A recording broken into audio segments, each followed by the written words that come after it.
Guacamole in 5 minutes. Here are the ingredients I'm going to use. 2 avocados, the juice of 1 lemon. I'm going to finely chop 2 cloves of garlic and about a tablespoon of finely chopped red onion with kosher salt and a zesty guacamole seasoning. First, I'll take the avocado and dice that into a bowl using my avocado knife.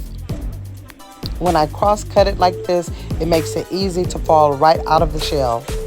Be sure to make sure your avocado is nice and ripe. And if you guys don't know how to pick out a ripe avocado, just go back into my videos and find the video that I have showing you how to pick out a ripe avocado out of the grocery store.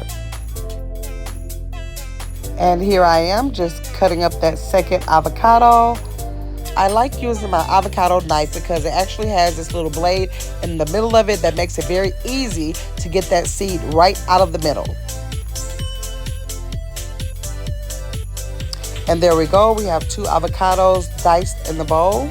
I'm adding that finely chopped red onion and now the chopped garlic. And now I'm using the juice of 1 lemon.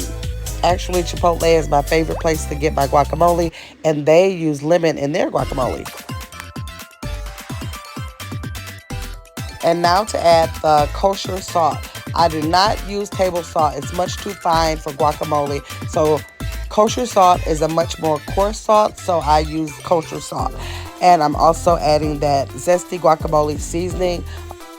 I'm going to smash that until I get the chunky consistency I like when I eat my guacamole.